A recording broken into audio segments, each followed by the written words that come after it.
এই পার্টিকুলার ভিডিওতে যেটা আলোচনা করব সেটা হচ্ছে ডিপার্টমেন্ট ওয়াইজ কাট অফ কত হবে সেটা সম্পর্কে আলোচনা করব। দেখো, একটা এক্সপেক্টেড কাট অফ 2018 সঙ্গে কম্প্যারিজন করে কালকে কিন্তু ভিডিও বানিয়েছিলাম। আজকে আমি তোমাদেরকে ডিপার্টমেন্ট ওয়াইজ কাট অফ কত পেলে তুমি ভালো একটা ডিপার্টমেন্টে তুমি কাজ পেতে পারবে বা সিলেকশন হতে পারবে সেটা সম্পর্কে আলোচনা করব। কিন্তু সেটা আলোচনা করার আগে তোমাকে আর একটু আমি সামনের দিকে নিয়ে যাব। যে সামনের দিকে নিয়ে যাব বলতে কীরকম বোঝায় না, দেখো, আমি রিটিন এবং ইন্টারভিউর কথা মাথায় রেখে একটু হাই লেভেল যেটা আমার যেটা মনে হচ্ছে মাথায় রেখে কত লেভেল পর্যন্ত এক্সপেক্টেড এবারে কাট অফ যেতে পারে সেটাও কিন্তু একটা আলোচনা করব। যে দেখো, আমি সর্বপ্রথম লিখছি তোমার রিটিন এক্সাম এবং তারপরে আমি লিখছি কি ইন্টারভিউ দিয়ে আমি তোমাকে একটা লিখব। দেখো, যদি আমি জেনারেলের কথা বলি বা ইউআরের কথা যদি বলি, তাহলে দেখো এইবারের কথা বলছি 2022, 2022-এর যে আমাদের রেজাল্টটা বেরোবে তার কথা, যার ভ্যাকেন্সিটা দিল, ঠিক আছে। তোমাকে এখানে ভাই রিটিনে মিনিমাম তোমাকে 125 পেতে হবে। কালকে কিন্তু একটা আলাদা রেসপেক্টে 2018-এর কম্প্যারিজনে বলেছিলাম, কিন্তু 2022-এর কথা যদি আমি বলি, রিটিনে কিন্তু তোমাকে 125 তোমাকে পেতেই হবে এবং তার সাথে সাথে ইন্টারভিউতে কিন্তু 55 পেতেই হবে। কেন, দেখো, এখন ইন্টারভিউতে বেশি মার্ক পাওয়াটা কিন্তু কোনো চাপের নয়। কেন, এই যে ইরিগেশনের যে ইন্টারভিউটা হলো সেখানে কিন্তু 60, 65, 70 পর্যন্ত কিন্তু ইন্টারভিউতে নাম্বার দিয়েছে দেখা গেছে। এর এখন যেহেতু ইন্টারভিউতে নাম্বারটা বেশি দিচ্ছে, সুতরাং আমাদের ইন্টারভিউতে নাম্বারটা একটু বেশি উঠবে। তো সেই জায়গায় আমি যদি 55 ধরি, তাহলে এখানে রিটিনে আমি ধরলাম 125, তাহলে এটাকে যদি টোটাল যদি করি তাহলে আমার 170 থেকে 180 প্লাস, 170 থেকে 180 প্লাস আমাকে ভাই জেনারেলে তুলতেই হবে। আর এইটা যদি আমি ওবিসি এর ক্ষেত্রে যদি বলি, ওবিসি এর ক্ষেত্রে আমি 120 রিটিনে যদি ধরি এবং ইন্টারভিউতে যদি 40 ধরি, তাহলে দেখো 150 থেকে তোমাকে 160 প্লাস কিন্তু মার্ক তোমাকে তুলতে হবে। এবং ওবিসি বির কথা যদি বলি, সেটা কিন্তু জেনারেলের সঙ্গে কিন্তু সমান, তোমার 125 প্লাস তুমি 55 ধরতে পারো, দিয়ে সেটাকে 170 থেকে 180 প্লাস এর মধ্যে কিন্তু তোমাকে তুলতে হবে। এসসি সিভিল কাস্টের কথা যদি বলি, তাহলে আমি বলবো 90 প্লাস 40, 90 প্লাস 40 তোমাকে 130 থেকে 150 এর মধ্যে কিন্তু তোমাকে মার্কটা তুলতে হবে।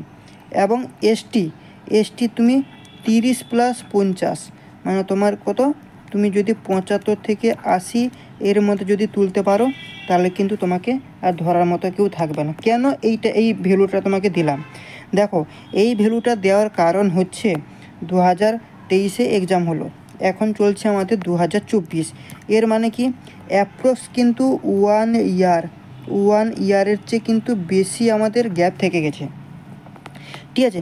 1 ইয়ারের চেয়ে বেশ এক তো গ্যাপ থেকে গেছে। এবং হয়েছিল কত, 2018-তে, 18-এর পর 5 বছর পরে কিন্তু আমাদের পিএসসি পরীক্ষা হয়েছিল, WBPSC। তাহলে 2018-তে যে কাট অফটা ছিল, 2018-তে আমরা জেনারেলের জন্য কাট অফ দেখেছিলাম 151.33 ওভারঅল, তাই তো, এই মার্কটা। কিন্তু যেহেতু এখানে 5 বছরের গ্যাপ থেকে পরীক্ষাটা হয়েছিল, তাই সেক্ষেত্রে প্রচুর ছেলেপুলেরা বেশি ক্যান্ডিডেট বেড়েছে এবং কম্পিটিশান বেড়েছিল। এবং কম্পিটিশান বাড়ার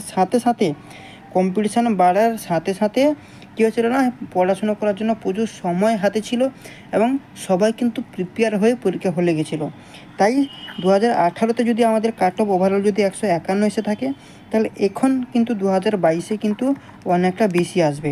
তাই আমি এখানটা জেনারেলের ক্ষেত্রে কত ধরেছি বলো তো, 125 প্লাস 55, তোমার 170 থেকে 180 প্লাস কিন্তু আমাদের তুলতে হবে। এটা 1 নম্বর পার্ট। কিন্তু এখানটা তোমাদের যে প্রশ্নটা আমার কাছে ছিল, প্রশ্নটা যদি আমি গ্রাফ অঙ্কন করে যদি দেখাই, যে কিছুজন ফোন করেছিল যে দাদা এইটা হয়ে যাচ্ছে আমাদের ধরো ওবিসি, কি এটা হচ্ছে ধরো আমাদের জেনারেল, তারপরে ধরো ওবিসি, তারপরে আমি ধরো দিলাম এসসি আর এসটি, ঠিক আছে। কিছু জনের এখানটায় একটা প্রশ্ন, যে ভালো প্রশ্নই ছিল, ভালো প্রশ্নটা আমি তোমাদেরকে এখানে ক্লিয়ার করার চেষ্টা করছি। কিভাবে ক্লিয়ার করব না, দেখো, ওই প্রশ্নটা এমনভাবে ছিল যে খুবই গুরুত্বপূর্ণ প্রশ্ন। কীরকম, যে ও বলল এইটা হচ্ছে আমাদের কি এসসি, আমাদের রয়েছে এসসি। ঠিক আছে, ধরো আমি যে এক্সপেক্টেড যে কাট অফটা বললাম যে 170 থেকে 180 প্লাস যদি পায়, তাহলে সেটা কিন্তু জেনারেলের মধ্যে থাকলে কিন্তু খুব ভালো হয়, মানে ভালো ডিপার্টমেন্টে সে পেয়ে যাবে। ঠিক আছে, মানে ভালো ডিপার্টমেন্টে পেতে গেলে কত, সেটা তোমাকে তো আমি বলবো, মানে যা এক্সপেক্টেড কাট অফের কথা বলছি, এটা 170 থেকে 180-র মধ্যে থাকতে হবে। তো কেউ ধরো, তাহলে আমি এখানে ধরলাম যে জেনারেল হচ্ছে 180, এবং ওবিসি ক্ষেত্রে আমি কত বললাম না 150 থেকে 160, ধরলাম 160। এবং এসসির ক্ষেত্রে আমি কত বললাম, এই এসসির ক্ষেত্রে আমি কত বললাম, এসসির ক্ষেত্রে আমি যেটা বলেছিলাম সেটা হচ্ছে কত 130, এবং এসটির ক্ষেত্রে আমি বলেছিলাম কত 80। ধরো দেখা গেল এই যে এসসি ক্যান্ডিডেট যেটা 130, সে 130 না পেয়ে ধরো পেয়ে গেল কত না 181 পেয়ে গেল। যদি 181 পায়, জেনারেল কিন্তু রয়েছে কত 180 মিনিমাম, 181 পেয়ে যাওয়া মানে কি এই 180-র উপরে, তাহলে এই যে এসসি ক্যান্ডিডেটটা কিন্তু জেনারেলের কিন্তু একটা ঘর কিন্তু সে খেয়ে নিল, মানে কি জেনারেলের একটা ঘর কিন্তু খেয়ে নিল। কিন্তু এসসিতে যে সিটটা ছিল, ধরো এসসিতে এক্সাম্পল হিসেবে আমি যদি বলি তোমাকে, ধরো এখানটায় ধরো 50টা সিট রয়েছে, তো 50টা সিট কিন্তু খালি থাকলো, কিন্তু জেনারেলের একটা সিট কিন্তু খেয়ে নিল। মানে তাহলে কি এই এসসি এখানটায় কিন্তু একজন আরও চাকরি পাওয়ার জন্য কিন্তু সুযোগ করে দিল এই ক্যান্ডিডেটটা, মানে যে 180 পাচ্ছে।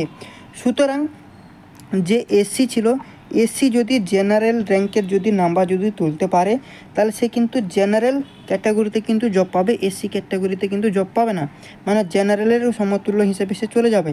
কিন্তু এসসি ক্যাটাগরির মধ্যে তার যে সিটটা ছিল, সে সিটটা কিন্তু খাচ্ছে না, সে জেনারেলের সিটটা কিন্তু খেয়ে নিচ্ছে। সিমিলারলি এসটির ক্ষেত্রেও সেরকমভাবে হয়, কিন্তু ধরো এই যে এসসি ওবিসির পোস্টটা কিন্তু খেয়ে নিতে পারবে না। ঠিক আছে, শুধুমাত্র জেনারেলের ক্ষেত্রে কিন্তু থাকবে। ঠিক আছে, এই হচ্ছে ব্যাপার। এটা একজন আমাকে ফোন করে জিজ্ঞেস করছিল, তাই কিন্তু এটা আমি তোমাদেরকে বলে দিলাম। এবারে দেখো, এবারে আমাদের যে প্রশ্নটা, এখানে তোমাকে তো এক্সপেক্টেড একটা তো ভ্যালু তো বললাম, কিন্তু ডিপার্টমেন্ট ওয়াইজ যদি আমাদেরকে পেতে হয়, তাহলে পিডব্লিউডির ক্ষেত্রে আমি যদি বলি পিডব্লিউডি, তাহলে পিডব্লিউডির মধ্যে যেটা ইউআর, এখানে একটু আগে তোমাকে আমি পোস্টের কথা বলবো, এখানটা দেখো এই যে ইউআর তোমার পিডব্লিউডি রয়েছে, এই যে দেখো পাবলিক ওয়ার্ক, এখানটা দেখো টোটাল রয়েছে 132টা ভ্যাকেন্সি। 132-এর মধ্যে ইউআরের জন্য রয়েছে কত, এটা রয়েছে ইউআরের জন্য রয়েছে 70টা ভ্যাকেন্সি, তাই তো। তাহলে 70টা ভ্যাকেন্সি যদি থাকে, সেটার উপরে সেটাকে মাথায় রেখে আমি যদি বলি এখানটা ইউআরের ক্ষেত্রে যদি বলি, তাহলে তোমাকে মিনিমাম কম্পিটিশান মার্কেট এখন তোমাকে 220 প্লাস মার্ক কিন্তু তোমাকে ভাই পেতেই হবে ইউআর ক্যাটাগরিতে তোমাকে সিলেকশন হওয়ার জন্য। তুমি যদি পিএইচই যদি তোমাকে বলি, পিএইচইও কিন্তু অনেকটা ভ্যাকেন্সি রয়েছে, সেক্ষেত্রে ইউআরের কথা যদি তোমাকে বলি আমি, তাহলে মিনিমাম তোমাকে 210 প্লাস কিন্তু তোমাকে তুলতে হবে। ঠিক আছে, এবং তোমাকে যদি ইরিগেশন অ্যান্ড ওয়াটার ডিপার্টমেন্টের কথা যদি বলি, তাহলে সেক্ষেত্রে কিন্তু তোমাকে 190 থেকে 200 প্লাস কিন্তু তোমাকে ভাই তুলতে হবে। ঠিক আছে, তোমার পঞ্চায়েত অ্যান্ড রুরাল ডেভেলপমেন্টের কথা যদি বলি, ইউআরের, এগুলো সব ইউআরের ক্ষেত্রে বলছি, ইউআরের ক্ষেত্রে তখন কিন্তু তোমাকে 200 প্লাস কিন্তু তুলতে হবে। এবং যদি তোমাকে পিএসের ক্ষেত্রে যদি বলি ইউআর, তাহলে কিন্তু সেক্ষেত্রে ভাই তোমাকে সেই একই 180 থেকে 200 প্লাস কিন্তু তোমাকে মার্কটা তুলতে হবে। ঠিক আছে, তো এই ছিল আমাদের এক্সপেক্টেড একটা কাট অফ। কেন বলছি, দেখো কম্পিটিশান এখন প্রচুর। ঠিক আছে, এবং খুব ইজি কিন্তু এবারে মার্কস তোলা। কেন বলছি, দেখো এখন ইন্টারভিউতে কিন্তু প্রচুর মার্কস দিচ্ছে। আগে যেমন ইন্টারভিউতে মার্ক দিতে চাইতো না, এখন কিন্তু ইন্টারভিউতে প্রচুর মার্ক দিচ্ছে। কেন বলছি, ইরিগেশনের যে মার্কটা হলো, যে ইন্টারভিউটা হলো, সেক্ষেত্রে কিন্তু 65 থেকে 70 মার্ক পর্যন্ত কিন্তু দিতে দেখা গেছে। সুতরাং এখানে তুমি যদি 110 থেকে আমি যেটা বললাম 110 থেকে তোমার 125 কি 120 যদি তোমার ওভারঅল থাকে, বা তুমি রিটেনে যদি পেয়ে যাও, রিটেনে যদি 110 থেকে 120 ধরো 125 তুমি পেলে, এবং ইন্টারভিউতে যদি তুমি 55 পেয়ে যাও, তাহলে কিন্তু 170 থেকে 180 কি 85-র মধ্যে কিন্তু তুমি থেকে যাচ্ছ। এবং সেইটা কিন্তু তোমার আর একটু যদি হয় যে তুমি একটু প্রিপেয়ার নিয়ে এই 55টাকে যদি তুমি 65 কি 75 দিকে যদি টেনে নিয়ে যেতে পারো, তাহলে কিন্তু তুমি পিডব্লিউডিতে কিন্তু আরামসে তুমি পেয়ে যাবে।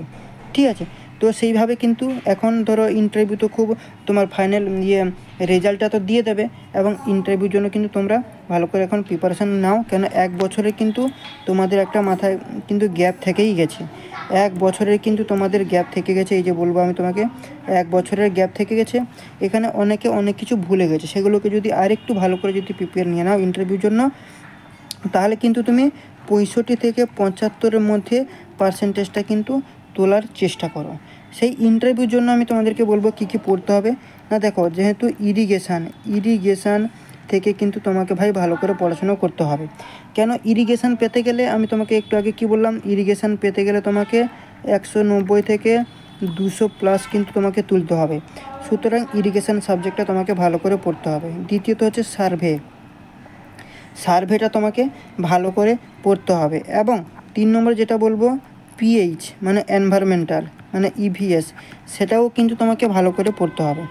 এবং এটা ছাড়া তোমাকে এস্টিমেটটা তুমি হালকা মুলকা জানলেই চলবে, কিছু কিছু জায়গা তোমাকে মানে জানতে হবে। এবং স্ট্রেংথ অফ মেটেরিয়ালে যেমন তোমার মুভমেন্ট অফ ইনার্সিয়া, ঠিক আছে, ওই সব জায়গাগুলো কনসেপচুয়ালি যে কটা রয়েছে ওগুলো তোমাকে জানতে হবে। এরকম কিছু কিছু 6টা থেকে 6টা মতো সাবজেক্ট তুমি যদি ভালো করে যদি পড়াশুনো করে নাও, যেমন হচ্ছে 4 নম্বরে আমি তোমাকে ধরো দেবো বিএমসি। ঠিক আছে, বিএমসি এবং বিএমসির সঙ্গে তুমি কংক্রিটটাকে জুড়ে দাও, কংক্রিট। এবং আর একটা তোমাকে দিয়ে দিলাম ধরো আরসিসি তো তোমাকে ছাড়াই যাবে না।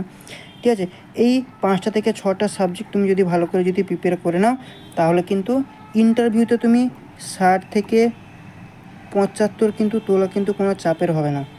ঠিক আছে, আর ওই মার্কটা যদি তুমি তুলে নাও, যাদের রিটিনে ভালো নাম্বার হবে তাদের তো ঠিক আছে, যারা বেশি নাম্বার তুলতে পারছো না, 100-র মধ্যে 90 থেকে 100-র মধ্যে থেকে যাচ্ছ, তাদেরকে বলছি, তারা কিন্তু যদি ইন্টারভিউতে যদি তুমি বেশি যদি তুলে নিতে পারো, কিন্তু ভালো ডিপার্টমেন্টে কিন্তু তুমি চান্স পেয়ে যাবে।